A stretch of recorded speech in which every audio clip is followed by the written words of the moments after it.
You smell that? What is that? What? What's that smell? The cologne? No. Opportunity.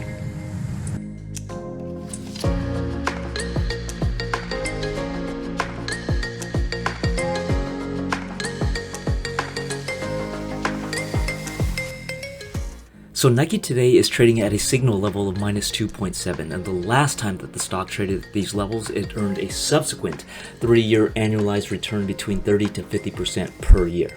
In terms of a multiple, that's a 2 to 3.5x return over 3 years. And so friends, if you want to know why, please keep watching.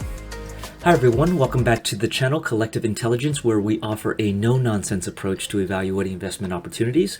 This channel is not about making hyperbolic statements and predictions or breathless takes on investment ideas. Rather, I simply want to share with you my investment approach and analyses, something that I've developed over the years, and share with you what I'm seeing with the data. And you can decide how the information and the insights can help you with your own due diligence process. Now, I think you'll find my data-driven approach and analyses uniquely different from other sources, and I hope you enjoy the content. That said, today's video is the channel's maiden voyage, and what better way to kick things off than to talk about Nike stock. I'll share with you an overview of my approach, what I call the PSC or Price Signal Extraction Model, the model results and the conclusions, and why I think Nike stock will earn above average returns over the next 3 years. And so I think most of us are probably familiar with the Nike story, but here's a 30-second update to get you back up to speed. So after a meteoric rise from the pandemic lows in 2020, the stock hit an all-time high of $180 in November of 2021. And you fast forward to today, inventory buildup, margin compression, increased competition, weaker China macro, Forex headwinds, and product missteps have all contributed to a 60% peak to trough decline in the stock, where Nike shares are currently trading in the low 70s. So the point of this channel and video is actually not to hash out all the details and to recap past events for Nike.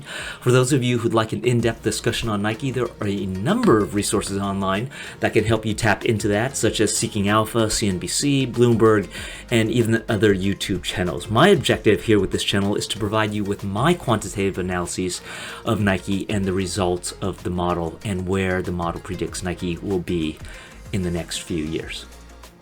And friends, before moving on, just a friendly reminder and disclaimer that the video and the contents therein are my opinions only and are not investment advice. You should do your own research and due diligence and seek advice from an independent licensed professional to ensure investment suits your specific needs and risk tolerances. With that said, let's go ahead and dive right in. Now, before I get into the details of my analysis, I do want to set the stage in terms of how I think about investing.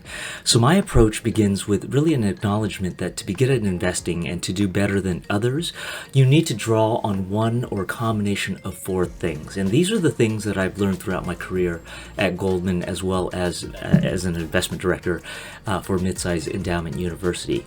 Number 1, you have to have better resources and information than the market. I call this an informational advantage, where there are informational asymmetries in the marketplace and access to information is limited to certain market participants. You can think of venture capital or private equity as being a specific example of having better resources than the broader market. Number 2, you need easier and less competition, and I call this a structural advantage, where there's an unlevel playing field and fewer, less sophisticated competitors in the marketplace. An example of this would be the closed-end fund market, where it's predominantly made up of retail investors, where you see a number of inefficiencies in the marketplace, especially with the discounts and premiums to net asset value. So that's the second piece. The third is you need to have a better perspective, what I call an analytical advantage, and think of this in terms of how you interpret and process the information. You can think of, let's say Renaissance Technologies and the late Jim Simon, who seemed to have cracked the code with investing. We all have the same set of information, we're all seeing the same data, but each of us sees things in unique ways. And so again, this is what I call that better perspective.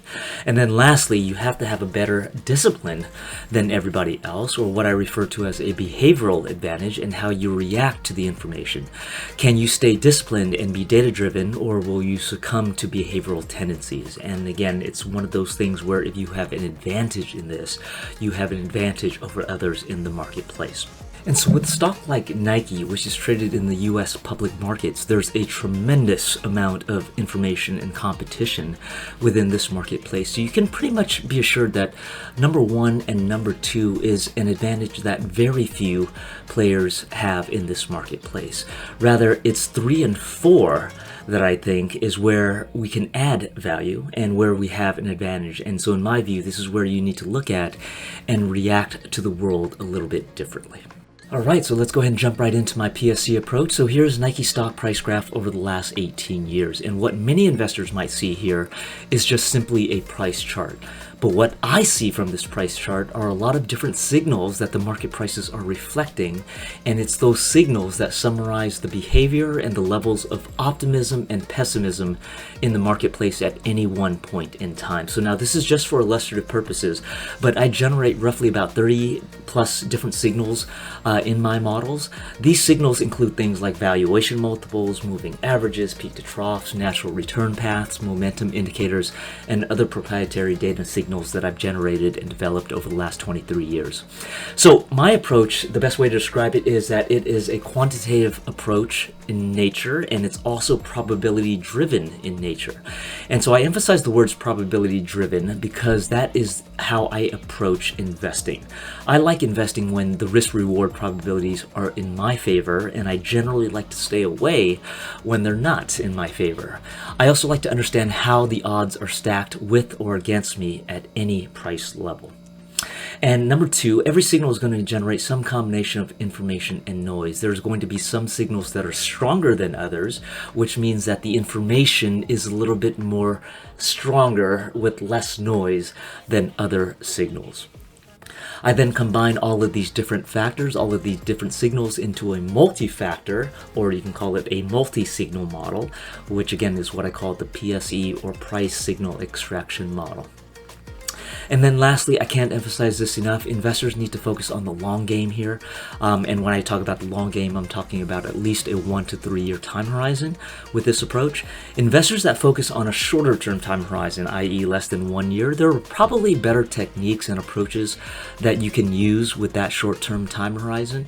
But my model is a little bit more geared towards a longer term time horizon, and I find that my model is more effective as a longer term time horizon, as a lot of the short term noise gets diversified away through time.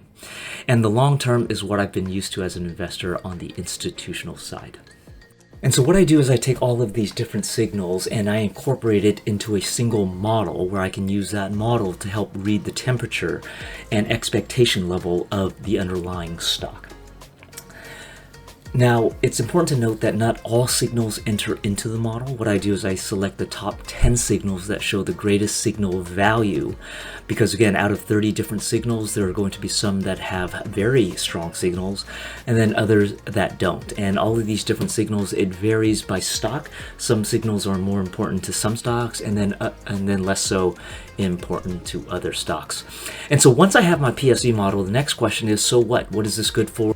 And I think the short answer is there is value add to this model. And so the way to read this signal is the following. So my signal or my model is scaled and standardized to have an average value of 0 and a standard deviation of 1.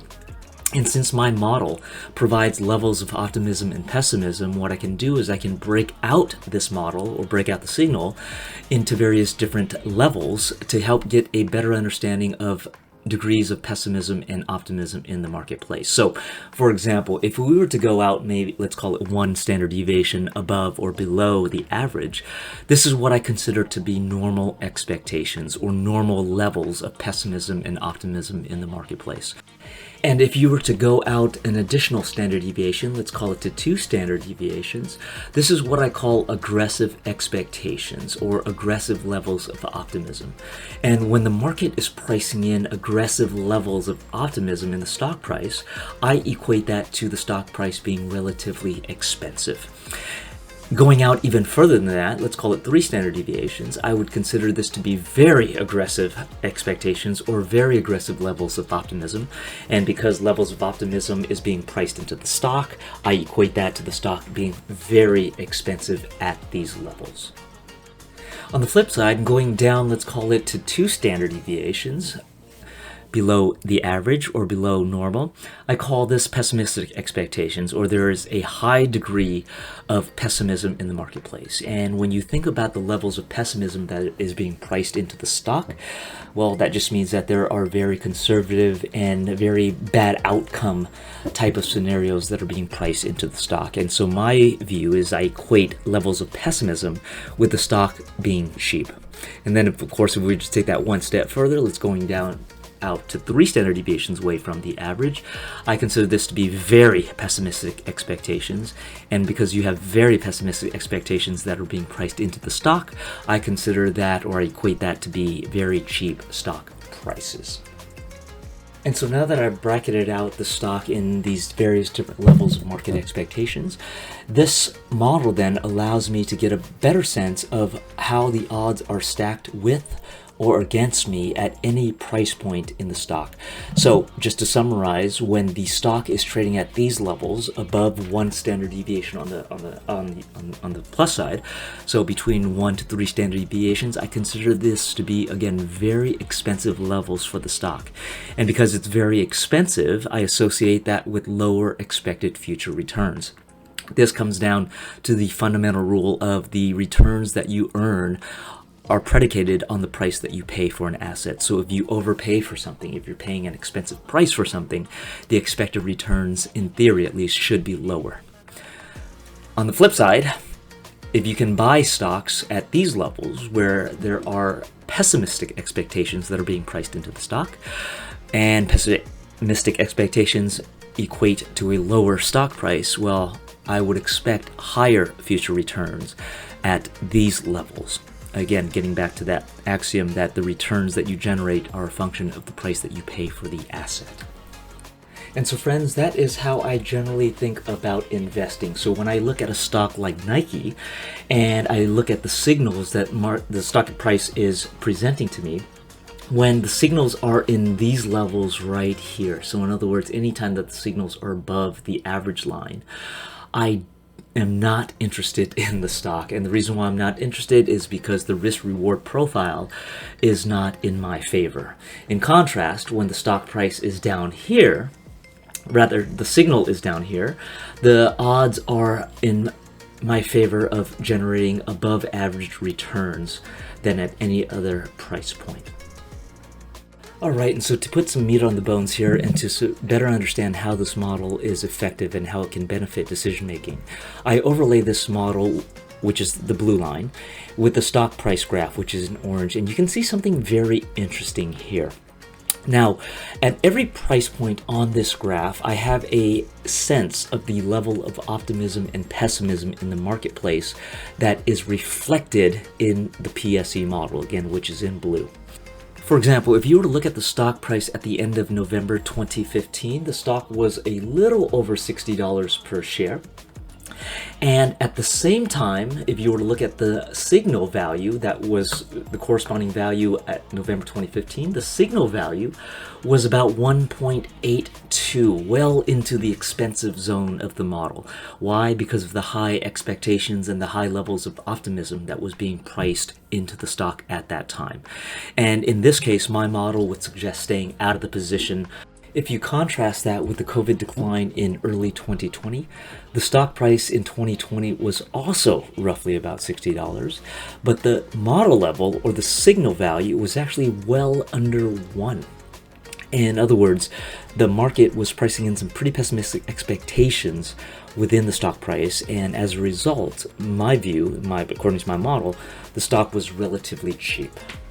And so to judge the strength of the signal, we look historically at the relationship between the signal level, which is on the x-axis, and how the stock did in the subsequent 3 years. You can think of the subsequent 3 years as the stock's forward 3-year returns, which is on the y-axis. And so what we're trying to do is we're trying to see, is there any relationship there between the model signal and how the stock had done in the subsequent 3 years. For example, let's take a look at when model value levels were at 0 historically. And when model values are at 0, that's basically saying again that the levels or the signals are relatively normal. There's nothing out of the ordinary there. And looking back over the last 18 years, when the signal value level was at 0, the returns of owning the stock for the next 3 years ranged anywhere from 8% to 35% per year for the next 3 years. So these are 3-year annualized returns. You contrast that with, let's say, higher model value levels. And so let's go out, let's call it 2 standard deviations. And the model value level here is at 2. And you might recall that a model value level of 2 represents some pretty optimistic expectations that are being priced into the stock. So looking back historically, when model value levels were at 2, and again, notice something here, when model value levels are at 2, that doesn't occur very often. It occurs, again, relatively infrequently. And at those levels, historically, if you were to invest when the model value was at 2, returns over the next 3 years would have been between -2 to -13%. And so let's go to the other extreme. We're looking at model value levels of a -2. Remember, -2 represents very pessimistic expectations. And the other thing to notice about this too as well is that model value levels of -2 or worse don't occur very often. But when they do occur, in my view, the opportunities are quite extraordinary. So those investors that were able to invest in Nike stock with the signal value of a -2, looking back historically, the average returns, the average 3-year returns were 40 to 45%. Alright friends, before I go further, if you like the content so far and if you find it value add, please hit the like and subscribe button and share with your friends to help this channel get some more visibility, which will help me be able to put out more content like this. If this channel gains some traction, I'll have the time and the resources to include many more stock ideas on this channel. Alright friends, so to put everything in context here is where Nike's PSC levels were in November of 2021 when the stock was at an all-time high of $180 a share. The model level back then, again this is November of 2021, the model level was 2.3, a positive 2.3, which is on the very high end of the range and thus well into overvalued territory.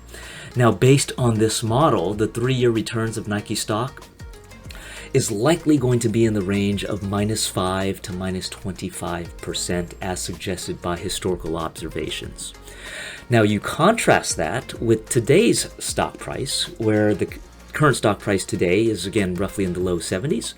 And what's interesting about today is that the stock PSE level, the signal level, is trading at a -2.7, which is lower than at any level in the stock's 18-year history.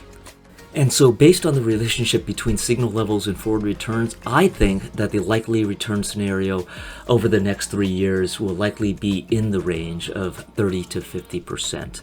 Now, of course, it's important to remember that this is only a model and there are likely going to be significant and unexpected outcomes that pop up over the next 3 years. But the way I think about that is that that would end up being noise, and noise can be either to the upside or to the downside. But friends, if history is any guide, and if Nike continues to be a high-quality global brand that I think it will be, then the odds are very favorable of earning above-average returns over the next 3 years. And friends, I will leave you with one final graph. And so to put this model into perspective, I broke the model into various different deciles. Think of this as 10% chunks, from the lowest 10% to the highest 10%, to see what the average subsequent returns in each model decile would have been. And so friends, what we end up seeing is that there's a generally downward sloping curve when it comes to returns that are associated with each different decile.